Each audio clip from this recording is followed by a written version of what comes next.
Hello friends, আজ আবার একটা নতুন ভিডিও নিয়ে তোমাদের সামনে হাজির হলাম। আর আর কিছুদিন বাকি আছে বাঙালির শ্রেষ্ঠ উৎসব দুর্গা উৎসব। তো তারই আগে আমাদের বাঙালিদের যে এই ঝাড়া পোছার ব্যাপারটা থাকে, তো আমার আজ থেকেই শুরু হলো রান্নাঘর দিয়েই। তো আজ আমি রান্নাঘরটা ক্লিন করব, তাই চলে এসেছি একদম সকালবেলায় যা কাজ থাকে সেরে চাটা খেয়ে একদম চলে এসেছি রান্নাঘরটা পরিষ্কার করব আজকে। তো তার জন্য সমস্ত রান্নাঘরের জিনিসপত্রগুলো বাইরে ওই ডাইনিং রুমে বের করে দিয়েছি। তো এখানে যত সবজি আর ঝুড়িতে যে আলু টালু থাকে সেগুলো যা কিছু থাকে মোটামুটি সব কিছু বের করে রান্নাঘরটা খালি করে দিয়েছি। এখানে বাসনের যে গামলাটা থাকে, আর এদিকে কিটি রানী তো শুয়েই আছে মাঝখানটায় একদম দরজার। তো এখন এই রান্নাঘরটা পরিষ্কার করব।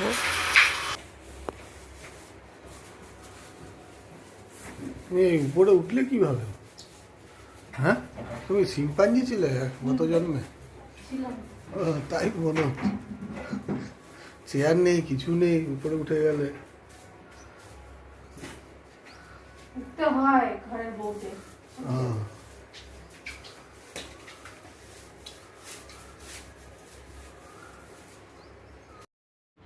তো বন্ধুরা, এই ভিডিওটা হচ্ছে গত বৃহস্পতিবারের। আজকে তো সোমবার যখন আমি ভয়েসটা দিচ্ছি, আর ওটা হচ্ছে এই ভিডিওটা হচ্ছে বৃহস্পতিবার দিন আমি রান্নাঘর পরিষ্কার করেছিলাম।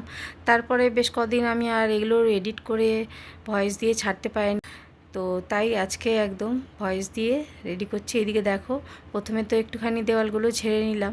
খুব একটা ময়লা আমাদের রান্নাঘর হয় না, কারণ আমরা সবসময় মেনটেন করেই রাখি, চেষ্টা করি রান্নাঘরটা সবসময় পরিষ্কার করে রাখার।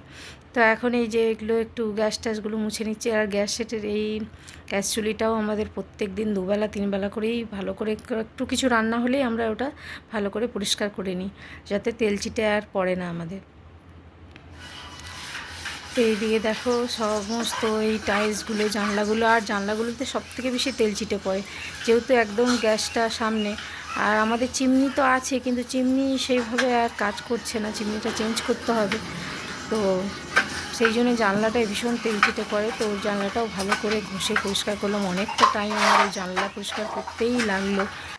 তো এইদিকে আমার কর্তামশাই বলছে, তুমি উপরে উঠলে কিভাবে চেয়ার ছাড়া? তো আমি বলছি, আমাদের এই হাউস ওয়াইফদের এই সব কিছুতে এক্সপার্ট হতেই হয়। তো ওটাই ও বলছে আর হাসছে। তো সব কিছু তো আমাদেরকে পরিষ্কার পরিচ্ছন্ন করে সংসারটা গুছিয়ে রাখার দায়িত্ব তো আমাদেরই। তা আমাদের হতেও হয় ওরকম উপরে এখানে সেখানে চেপে কাজ করতেও হয়। আর তারপরে দেখো এই মিক্সেপটা ভালো করে পরিষ্কার করে নিচ্ছি। তো এই মিক্সেপটা আমি আমার বিয়েতে গিফট পেয়েছিলাম, কেউ কেউ হয়তো দিয়েছিল।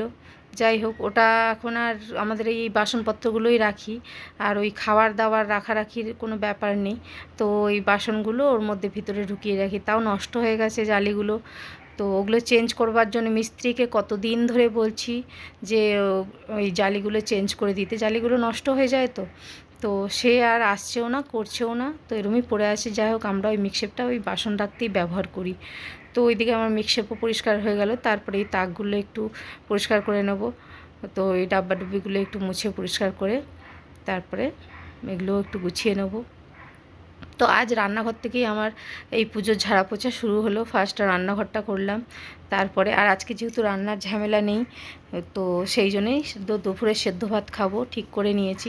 আর রান্নাঘর পরিষ্কার করতে গেলে তো রান্নাবান্না রাখলে তো হবে না, রান্নাবান্না ঝামেলা রাখলে রান্নাঘর পরিষ্কার করব কীভাবে। তো আজকে বলেই দিয়েছি একদম সেদ্ধ ভাত হবে, ডাল সেদ্ধ আলু সেদ্ধ ভাত। তো তাই সকাল থেকে লেগে পড়েছি একদম। তো ভালো করে একদম পরিষ্কার করে নিচ্ছি। আর পুজোর আগে এই সব করলে মনটাও ভালো লাগে, মনে হয় যেন সত্যি সামনে একটা উৎসব আছে।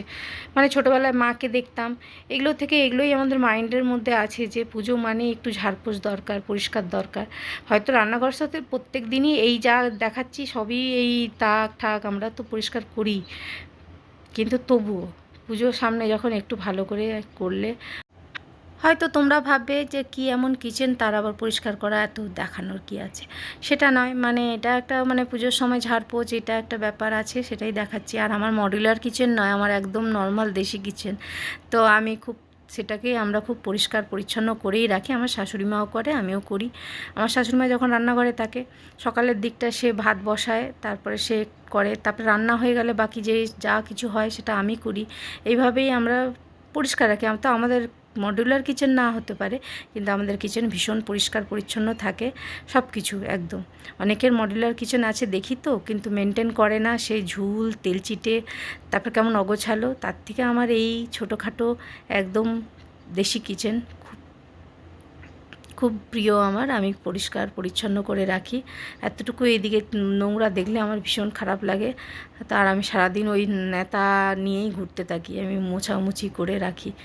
তো এই হচ্ছে ব্যাপার। এইদিকে দেখো, এইদিকের মশলাপাতি যে রাখার জায়গাগুলো পরিষ্কার করে নিয়েছি, আর এইদিকে ঝুড়িগুলো যেগুলো আমাদের এই ঢাকাঢুকি দিতে লাগে সব কিছুতে, সেগুলোও ভালো করে সাবান দিয়ে পরিষ্কার করে নিয়েছি। আর এদিকে আমাদের জলের যে মানে ওটাও ভালো করে পরিষ্কার করে নিলাম। তো সমস্তটা আমার পরিষ্কার হয়ে গেছে একদম। আর এদিকে মিক্সেপটাও ভালো করে পরিষ্কার করে জিনিসপত্রগুলো আবার সাজিয়ে গুছিয়ে নিয়েছি। তো এই হচ্ছে ব্যাপার। তো আমার ছোট্ট রান্নাঘর কিন্তু আমি ভীষণ পরিষ্কার পরিচ্ছন্নই রাখি। আর সত্যি কথা বলতে এই ধরনের ভিডিও বানাতে গেলে কারোর হেল্প তো পাই না, আর কে আমাকে ভিডিওটা করে দেবে? তো সব সময় স্ট্যান্ডের মধ্যে দিয়ে সেট করে করে ভিডিও করাটা ভীষণ টাফ, আমার পক্ষে তো খুবই টাফ লাগে। কেননা মানে একা হাতে এইদিকে পরিষ্কার করব, এদিকে বারবার ক্যামেরাটা সেট করব, এটা খুব ভীষণ মানে ডিফিকাল্ট লাগে আমার। তো তার মধ্যে দিয়েই করলাম। তো এইদিকে দেখো আমার সমস্তটা হয়ে গেছে, এখন মেঝেটা ভালো করে মুছে নিচ্ছি। আর আমাদের যেহেতু সাদা টাইলস মানে খুব তাড়াতাড়ি নোংরাও হয়ে যায়, তো সেটাকে মেনটেন করে রাখতেও হয়। তো ভালো করে মোছামুছিটা না করলে ওটা বেশ ময়লা পড়ে যায়। তো আমার সব কিছু হয়ে গেছে। তো এবারে রান্নাঘরটা মুছে নিলে মোটামুটি আমার রান্নাঘর একদম কমপ্লিট হয়ে যাবে পরিষ্কার। তো তো দেখো আমার রান্নাঘর মোছাও হয়ে গেছে। আর এদিকে এটার মধ্যে আমাদের আলু পেঁয়াজ আদা রসুন এই ঝুড়িটায় থাকে, তো ওটাও ভালো করে সব খালি করে ধুয়ে রেখে দিয়েছি। তো এবারে ওটার মধ্যে আলু পেঁয়াজ সাজিয়ে নেবো। আর আমার রান্নাঘর দেখো একদম নিট অ্যান্ড ক্লিন। তো কেমন লাগলো তোমাদের জানিও কমেন্ট করে। তো চলো আবার পরে অন্য ভিডিওতে দেখা হবে, টাটা।